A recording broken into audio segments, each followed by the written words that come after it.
Hey there, what kinds of energies are there in the Pokemon world? Which are the same, which are distinct, and what do each of them have to do with different phenomena we've seen over the years? Well, the Pokemon world runs on so-called natural energy, aka life force. Makes enough sense, right? It's the energy that triggers Rogue Mega Evolution, Primal Reversion, and together with the Trainer's energy, Mega Evolution. This energy has many names depending on context. I already mentioned Life Force. The energy Xerneas gives out, Yveltal takes for itself, and Zygarde annihilates completely. AZ's machines also gave it out, before they converted it to raw, pure infinity energy and shot it out as Light of Ruin. When Xerneas appears in ZA, we also learn it's the energy causing Pokemon to turn Alpha, called Wild Might in Legends Arceus. And in even bigger quantities it causes Rogue Mega Evolution, then being called Mega Power. But let's go back to natural energy causing alphas, because we've seen Pokemon turn big before. A lot of different events involving great amounts of energy have resulted in the same semi-permanent titanic transformations.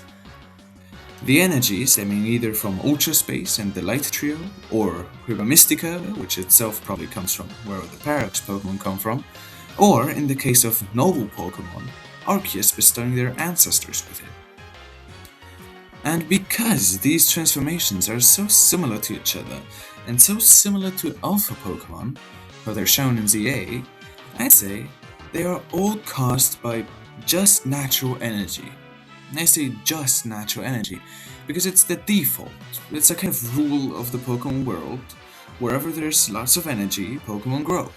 Unless of course it's enough energy to make the Pokemon Mega Evolve too. But now come in the unique energies, which are different and aren't just natural energy.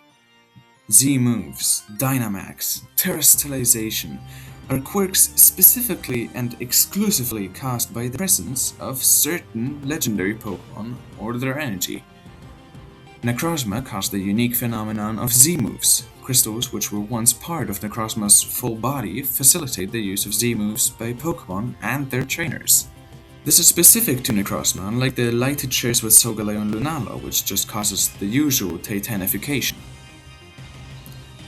The infinite energy source and apocalypse-bringing Eternatus, Pokemon of size, has its own energy too, known as Galar Particles, causing extreme temporary growth. Interestingly, Calyrex is able to provoke this effect on itself too. And lastly, Terrapos, which converts other energy, all types of energy, into terrestrial energy crystals it covers itself with. If other Pokemon are then exposed to said terrestrial energy, they will be made to essentially do the same thing, cover themselves in their own or other type of energy. All three of these legendaries also have honorary Mega Evolutions linked to their own energies, along with the Primals. I guess these Pokemon have their own special type of life force they radiate and that causes unique effects. But that's it for today. Anyways, if you want to see some fake Mon, go to my Instagram, or even Unveil, because I don't make videos about all of them. But with that, bye!